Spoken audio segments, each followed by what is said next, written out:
सादर नमस्कार, सादर जय जिनेंद्र। क्षमा न्यूज चैनल कहीं भी कभी भी सही और सकारात्मक समाचारों के लिए देखना और सुनना न भूलें। साथ में आपसे विनम्र निवेदन है कि यदि आपने इस चैनल को सब्सक्राइब नहीं किया है तो कृपया अवश्य कीजिए और शेयर और लाइक करना ना भूलें। सुमती धाम इंदौर में पिछले दिनों 30 अप्रैल 2025 को संपन्न आचार्य श्री विशुद्ध सागर जी महाराज के पट्टाचार्य पदारोहण दिवस के वह दृश्य जब समाधिस्थ परम पूज्य गणाचार्य श्री विराग सागर जी का समाधि पूर्व बनाया गया वह वीडियो दिखाया गया जिसमें उन्होंने आचार्य विशुद्ध सागर जी को पट्टाचार्य पद की घोषणा की और उसके बाद पूज्य जैन आचार्य श्री पुष्पदंत सागर जी महाराज ने गणाचार्य श्री के वीडियो में कहे गए संदेश को पढ़कर सुनाना शुरू किया। उसके बाद देशना मंडप में उपस्थित विराट जन समूह हो गया भावुक और आचार्य श्री विशुद्ध सागर जी की आंखें हुई नम और बहने लगी अश्रुधारा। देखिए वह अद्भुत दृश्य। उनका अंतिम संदेश यहाँ प्रस्तुत है। बहुत ध्यान से सुने, आवाज न करें। क्या बोले? जीवन क्षणभंगुर है, पता नहीं किसके जीवन का कब कहाँ समापन हो जाए। इसलिए शास्त्रों में आचार्यों ने कहा, साधुगण पूर्व से ही तैयार रहते हैं, सचेत रहते हैं, होश में रहते हैं। अभी तक इतना विशाल संघ लगभग 550 शिष्य प्राशिष्य हैं और जिन शासन की धर्म पताकार फहराती रही, इसलिए किसी न किसी योग्य शिष्य के लिए ये जिम्मेदारी सौंप करके हल्का हो जाना चाहिए। उनके विचार बहुत मधुर हैं। उनने अपना भार अब उतार लिया। अब वो कह रहे हैं, अपने आप में कह रहे हैं, हो जाना चाहिए। यही जिनेंद्र भगवान की आज्ञा है, तीर्थंकर की आज्ञा है, आगम की आज्ञा है। हमारे संघ के प्रभावक और कुशल सवर्णाचार्य विशुद्ध सागर जी महाराज हैं।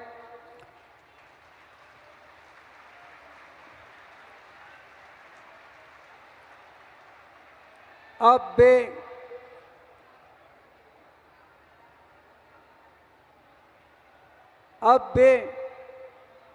पट्टाचार्य हैं। अब आप खाली विशुद्ध सागर कह के ना पुकार पाएंगे। मेरा तो जहाँ उपस्थित ये साधुगण हैं बहुत पुण्य भागी हैं, गहराई में हैं। मैं चाहता हूँ और मैं खुद पूछ रहा हूँ, आज तुम साधुगण जितने यहाँ विराजमान हैं, मैं इनसे ही अपनी बात कर रहा हूँ। आप लोग जरा मेरी तरफ मुंह कर लें। मैं चाहता हूँ कि ऐसी स्थिति में मैं विशुद्ध सागर को आप सबके सामने, यह पहली बार हो रहा है, वैसे तो मैंने कई जगह किया है, लेकिन आज जो पिपासु यहाँ बैठे हैं, जो उनके शिष्य के रूप में बैठे हैं, सोचिए जरा, पिता अपने बच्चे में जब गुणों को देख लेता है तो उसे कंधे पे बिठाता है। और आज इन सभी साधुओं को इन्हें अपने कंधे पर बिठाना है। और ये हमारे क्या हुए मालूम है? बोलो। बोलिए ना, पट्टाचार। मैं इसी के लिए आया हूं यहाँ। मुझे कहा गया था, आज मैं आप सब लोगों से पूछ रहा हूं, आप लोगों को किसी को कोई इतराज तो नहीं है? बोलिए ना। मैं आप सबसे पूछ रहा हूं, सभी लोगों की अनुमोदना हो। मैं दोनों हाथ ऊंचे मुनिराजों करिए। से पूछ रहा हूं, मुनिराज अपने अपने हाथ ऊपर उठाएं, अपने हाथ ऊपर उठाएं। सभी माता जी, सभी एक ब्रह्मचारी, हीरा आपको मैं सौंप रहा हूं, सभी की अनुमोदना। पट्टाचार आपको सौंप रहा हूं, आपकी जिंदगी के लिए सौंप रहा हूं। एक बार ले चले वहां का मंदिर। हो गया, हो गया।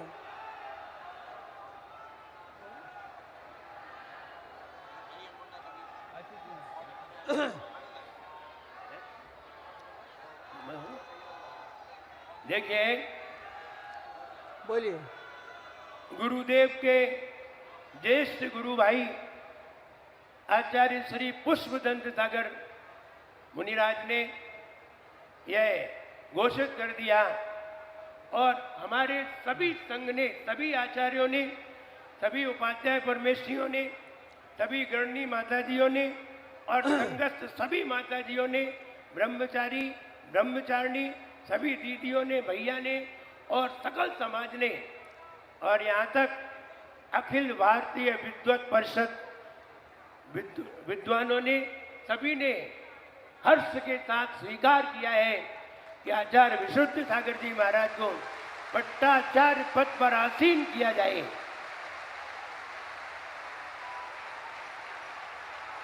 सभी की यह अनुमोदना और सभी का यह भाव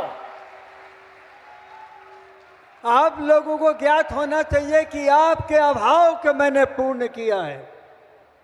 आपके अंदर जो अभाव हो गया था वो हमने पूर्ण करके दिया है।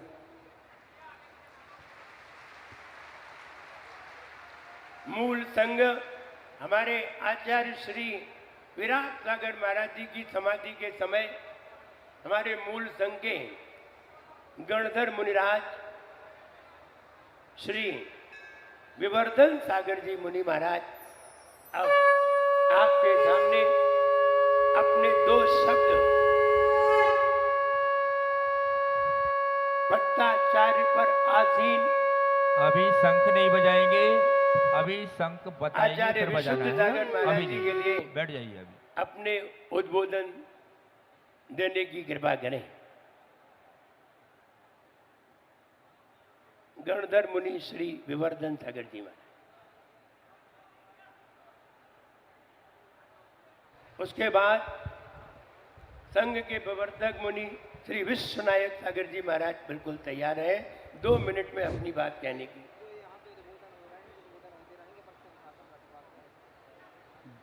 देवाली देव खजाराशी आदिनाथ भगवान की, परम पूज्य श्री विमल साई जी महाराज, परम पूज्य श्री श्रीमती साई महामुनिराज की, परम पूज्य युग सर्वोत्कृष्ट समाधि साधक राशन भारत गौरव गणाचार्य देव सर श्री विराट साई महामुनिराज की, परम पूज्य पट शमनाचार्य श्री विशुद्ध साई महामुनिराज की, मंच पर विराजे समस्त आचार्य भगवंतों की।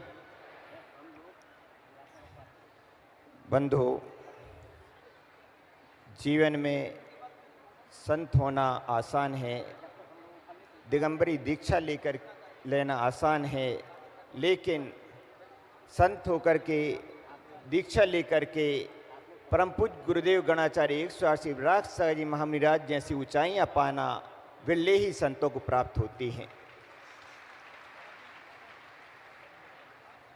बंधुओं, परम पूज्य आचार्य भगवान के जब हम जीवन को देखें तो परम पूज्य गुरुवर ऐसे महान संतों में से रहे जिन्होंने मात्र दीक्षा लेकर के अपने विषय में ही नहीं सोचा, अपितु अपने साथ साथ न जाने कितने मोक्षों को मोक्ष के पथ पर बढ़ाया, कितनी समाजों को इस प्रकार से जोड़ करके इस प्रकार के प्रभावनात्मक कार्य किए कि जिसको देख करके हमें हर्ष होता है कि परम पूज्य आचार्य भगवान ऐसे एक महान संत थे।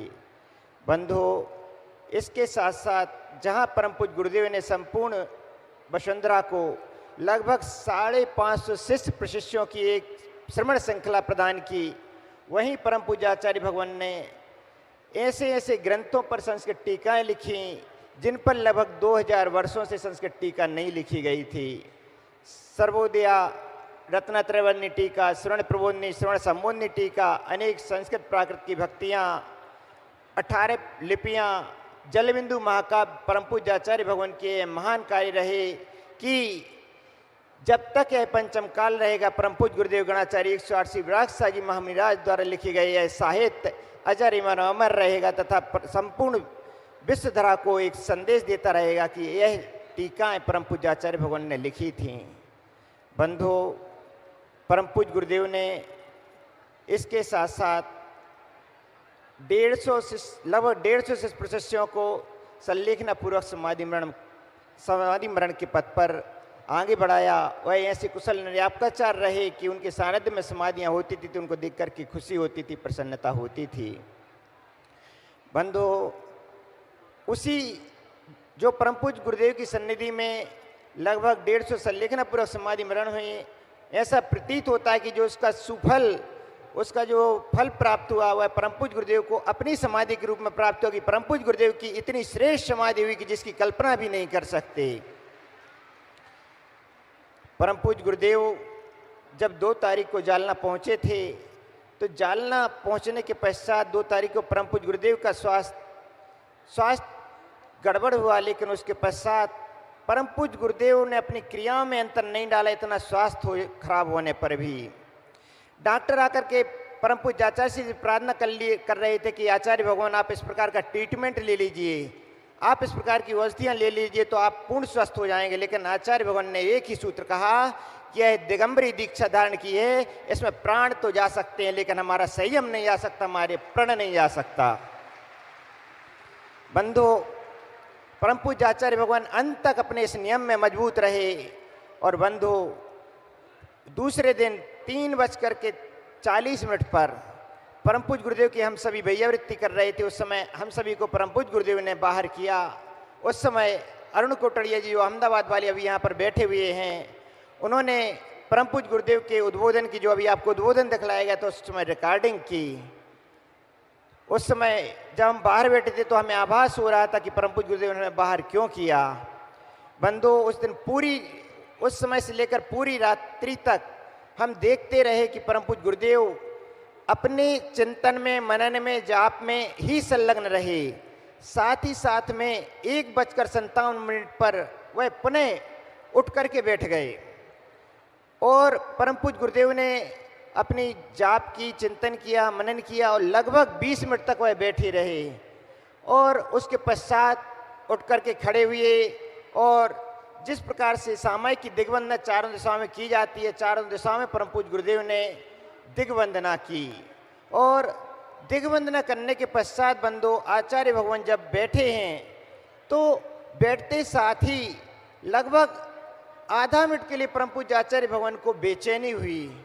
उस बेचैनी में परम पूज्य गुरुदेव के चेहरे पर जो एक्सप्रेशन झलक रहे थे, चूँकि परम पूज्य गुरुदेव के सानिध्य में अनेक समाधियाँ हुई, तब उन समाधियों में अनेक बार हम लोगों ने देखा कि जब किसी भी छपक के अंतिम समय निकट आता है तो उसके चेहरे पर जो प्राण जब किसी छपक के निकलते तो अंतिम समय में किस प्रकार के एक्सप्रेशन किसी छपक के चेहरे पर रहते हैं।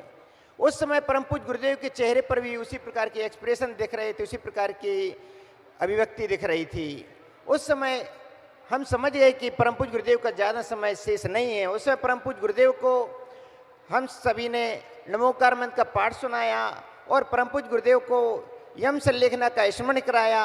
बंधु, इस प्रकार से परम पूज्य गुरुदेव ने अपने जीवन के अंतिम समय में एक दिन पूर्व ही अपने आचार्य पद का त्याग करते हुए और अपने उत्तराधिकारी के रूप में परम पूज्य आचार्य भगवान श्रवणाचार्य श्री विशुद्ध सागर जी को अपना उत्तराधिकारी चयन करते हुए अपने पट्टाचार्य पद की घोषणा परम पूज्य आचार्य श्री विशुद्ध सागर जी महामनिराज के लिए घोषित की।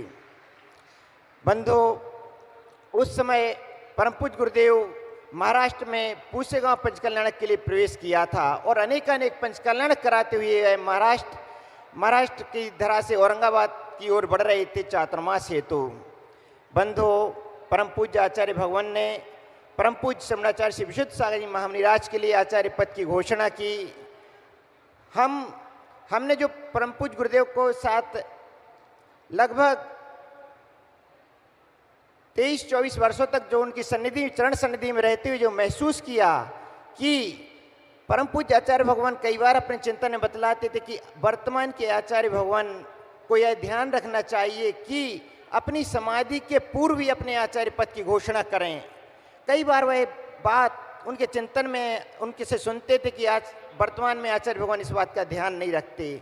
तो परम पूज्य आचार्य भगवान ने अपनी समाधि के पूर्व इस बात का ध्यान रखा और इतनी वेदना होते हुए भी उन्होंने उस समय भी इस बात का ध्यान रखा और समय पूर्व रहते हुए अपने आचार्य पद का त्याग करते हुए सभी से क्षमा याचना करते हुए परम पूज्य आचार्य विशुद्ध सागर जी के लिए आचार्य पद की घोषणा की। परम पूज्य आचार्य विशुद्ध सागर जी महाराज में परम पूज्य आचार्य श्री विराग सागर जी महाराज गुरुदेव ने जो गुण देखे थे, तो जो हम महसूस करते हैं, तो वह गुण थे उनकी कर्तव्य निष्ठा। समय समय पर परम पूज्य आचार्य श्री विशुद्ध सागर जी महाराज जी का परम पूज्य आचार्य भगवान के पास समाचार आता था। जब भी आचार्य भगवान के जब भी कोई पंचकल्याणक होते थे, तो पंचकल्याणक के पूर्व आचार्य श्री विशुद्ध सागर जी महाराज परम पूज्य आचार्य विराग सागर जी महाराज जी के पास में समाचार भेज करके उनसे आशीर्वाद लेते थे। जिस दिन अंतिम दिन पंचकल्याणक फेरी होती थी अथवा जो शोभा यात्रा होती थी, उस दिन भी परम पूज्य आचार्य श्री विशुद्ध सागर जी महाराज उनसे आशीर्वाद लेते थे। जब भी प्रायश्चित का समय होता था, चाहे चातुर्मासिक प्रायश्चित हो चाहे वार्षिक प्रायश्चित हो, जो ही प्रायश्चित का समय आता था, प्रतिक्रमण वार्षिक प्रतिक्रमण होता था, चातुर्मासिक प्रतिक्रमण होता था, परम पूज्य आचार्य श्री विशुद्ध सागर जी महाराज तुरंत पत्र लेकर के किसी न किसी को भेजते थे और अविलंब प्रायश्चित लेते थे। इसी के साथ साथ परम पूज्य आचार्य श्री विशुद्ध सागर जी महाराज जी की विनय, उनका समर्पण, इस प्रकार के गुण हैं। और साथ ही साथ में एक जो आचार्य भगवान ने कहा अपने 2 शब्द में अंतिम उद्बोधन में कि परम पूज्य आचार्य विशुद्ध सागर जी महाराज एक श्रेष्ठ और प्रभावक संत हैं, जो कि ऐसी प्रभावना करेंगे कि जो कि ये सदी में वर्षों वर्ष तक स्मरण रखी जाएगी, याद रखी जाएगी।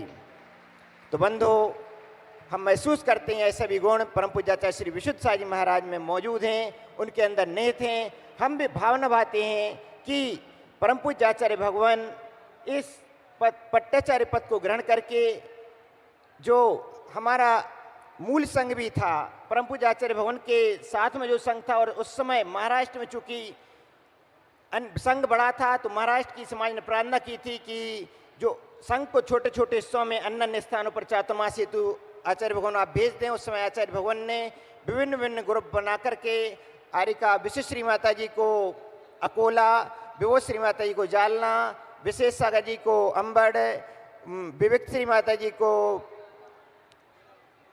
अमरावती और भी विचक्षण श्री माता जी को देवलगांव राजा। इसके साथ साथ और अनेक संघ पहले से ही दूरियां होने के कारण से अनेक स्थानों पर चातुर्मासरत थे।